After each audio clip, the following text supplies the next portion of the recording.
बहुत सारे विद्यार्थियों का डाउट होता है कि सर हम कब पर के लिए ऑन का प्रयोग करते हैं और कब हम ऐड का प्रयोग करते हैं। आज के बाद ये डाउट आपको कभी नहीं होने वाला है क्योंकि आज की हमारी वीडियो ऑन और ऐड पर स्पेशल रूप से आधारित है और आज इस वीडियो के माध्यम से मैं आपको बताऊंगा कि कब हम ऑन का प्रयोग करेंगे और कब हम ऐड का प्रयोग करेंगे। तो हेलो दोस्तों, मेरा नाम है मिस्टर मनदीप और मैं आप सभी का अपने इस छोटे से चैनल में स्वागत करता हूं। तो चलिए बिना देरी किए हुए हम अपने सीधे मुद्दे की बात करते हैं कि हम कब ऑन और कब ऐड का प्रयोग करने वाले हैं, वो भी पर के लिए।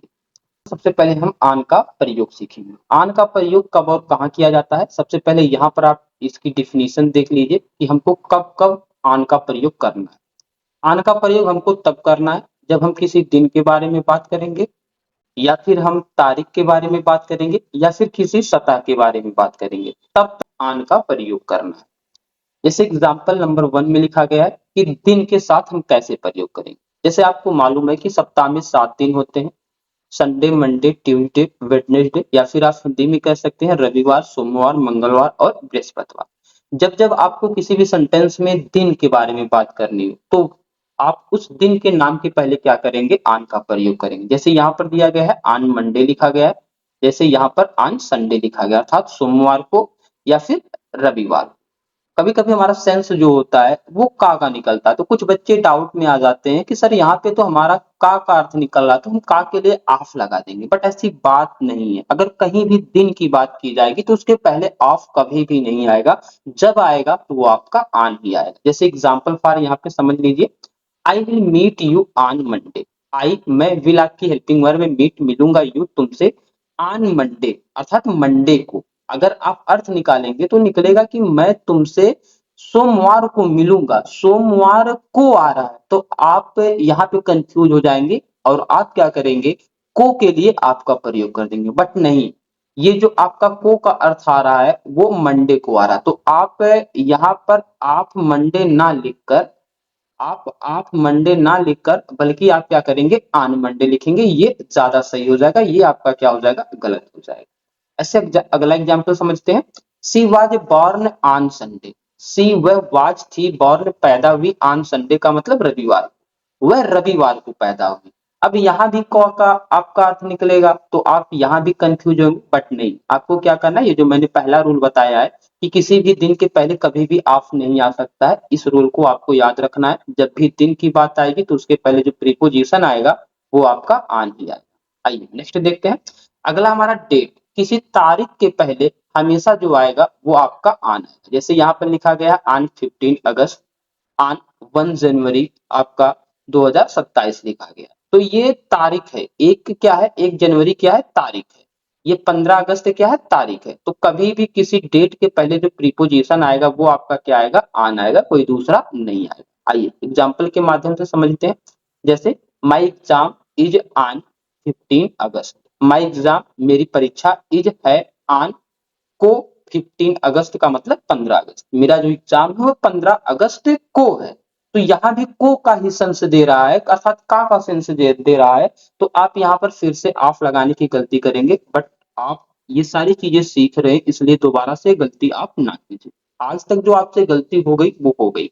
जब भी आपको किसी डेट के बारे में बताना रहेगा उसके आगे किसी भी, जैसे को का अर्थ निकले या भी किसी दूसरे चीज का अर्थ निकले, लेकिन आपको हमेशा डेट के पहले ऑन का ही प्रयोग करना है। नेक्स्ट एग्जांपल है, the school will reopen on 1 जुलाई। करा दी स्कूल, विद्यालय, विल हेल्पिंग वर्ब है, रीओपन खुलेगा, ऑन को 1 जुलाई का मतलब होता है 1 जुलाई। करा जो हमारा स्कूल है वह 1 जुलाई को खुलेगा, तो यहाँ पर भी को का सेंस है। बट आपको मैंने अभी भी बता दिया है कि एक डेट है, 1 जुलाई एक तारीख होती है, तारीख के पहले आप हमेशा ऑन का ही प्रयोग करेंगे। यहाँ पे मैंने एक आसान सी ट्रिक आपको बता दिया है। ऐट का प्रयोग जो होता है वो समय बताने के लिए होता है, वो भी कैसा समय, निश्चित समय। जैसे 5 बजे है ना, यहाँ पे दिया है ना एट 5 PM दिया है, तो ये 5 बजे एक निश्चित समय होता है। आप लोग टेंस में पढ़े होंगे निश्चित समय और अनिश्चित समय। जैसे इंग्लिश में निश्चित समय को कहा जाता है पॉइंट टाइम कहा जाता है, और जो अनिश्चित समय होता है उसको पीरियड ऑफ टाइम कहा जाता है। ऑन का प्रयोग कहाँ होता है, ये भी आपको हिंट दे दिया गया, दिन, तारीख और सतह के लिए होता है। इनका प्रयोग कहाँ होता है, महीनों के नाम के पहले होता है, वर्ष के नाम के पहले होता है या लंबा समय जो होता है उसके नाम के पहले होता है। आइए थोड़ा सा और हम समझते हैं। ये हमारा पार्ट 2 है। आन का प्रयोग इसमें भी पढ़ेंगे हम। आन का प्रयोग जो होता है सतह के लिए किस प्रकार किया जाता है। तो आपको मैंने पहले ही बता दिया था कि आन का प्रयोग सतह के लिए भी किया जाता है। कैसे किया जाता है आइए देखते हैं। जैसे देखो ये टेबल है ना, टेबल के ऊपर एक पुस्तक रखी, ये टेबल है और टेबल के ऊपर ये पुस्तक है।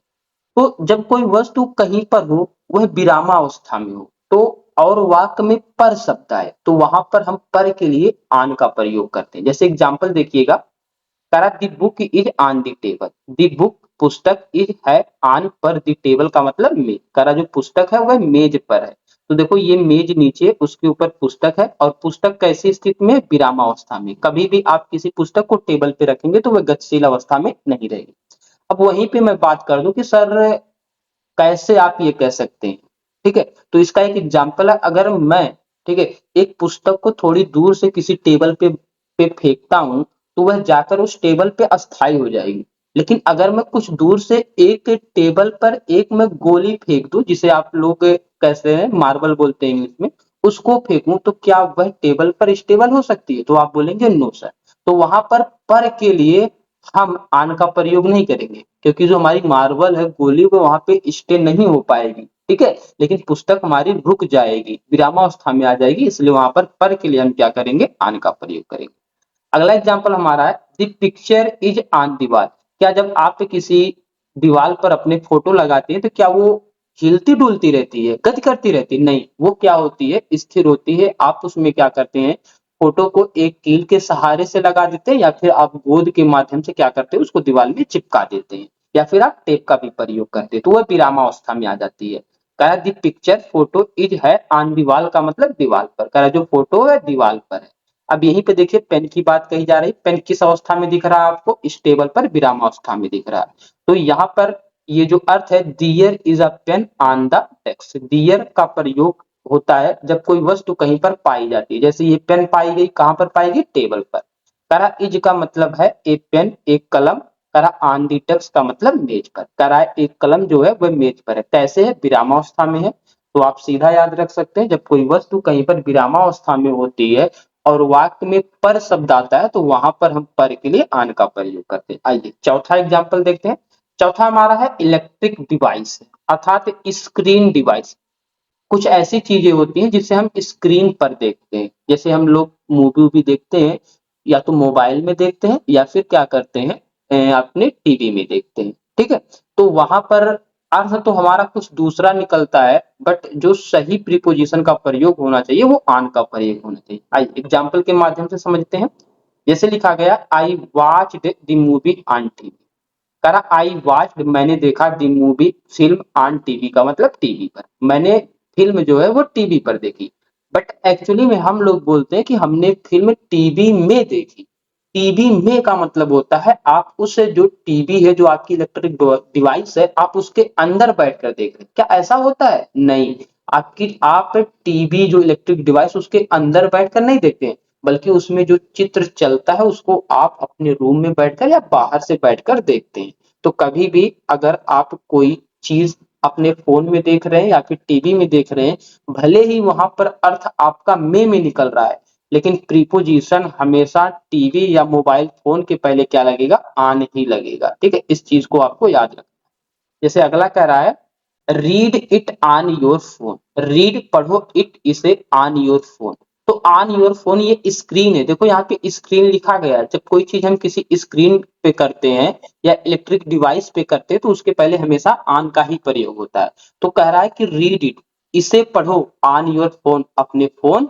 लोग बोलेंगे मैं पढ़ू, लेकिन इसे अपने फोन पर पढ़ो क्योंकि आपकी जो, ठीक है, इलेक्ट्रिक डिवाइस होती है उसके ऊपर आप देखते हैं, उसके अंदर हलकर आप नहीं देखते हैं। तो ये हमारा हो जाएगा चौथा एग्जाम्पल, अर्थात स्क्रीन के लिए या फिर इलेक्ट्रिक डिवाइस के पहले भी हम क्या करते हैं, आन का प्रयोग करते हैं।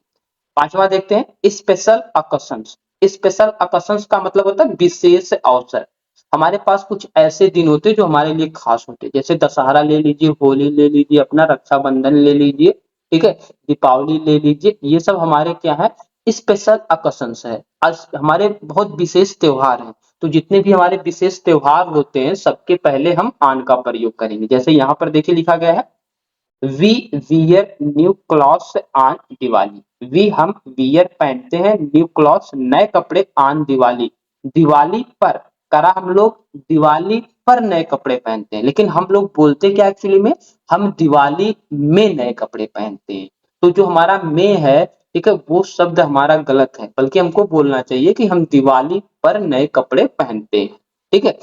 अब अगला हमारा है I received many gifts on my birthday. I मैंने रिसीव्ड पाया मेनी गिफ्ट्स बहुत से उपहार ऑन माई बर्थडे अपने जन्मदिन पर। अब यहाँ पे हम बोलेंगे कि मैंने अपने जन्मदिन में बहुत उपहार पाया ना, लेकिन यहाँ भी में क्या है, अर्थ हमारा गलत है, बल्कि क्या रहेगा, पर ही रहेगा कि मैंने अपने जन्मदिन पर बहुत सारे उपहार पाए। तो ये आपके हो गए आन की यूज। और अगर आपको ऐड का यूज चाहिए तो कमेंट बॉक्स में कमेंट करके बता दीजिएगा। ऐड का प्रयोग जहां जहां होता है सबको विस्तार से आपको इसी तरह से समझा दिया जाएगा। और इसी प्रकार की अन्य वीडियो के जानकारी के लिए आप हमारे चैनल को सब्सक्राइब कर लीजिए। अगर ये वीडियो आपको अच्छी लगी है तो एक लाइक करके और एक प्यारा सा कमेंट जरूर कर दीजिए।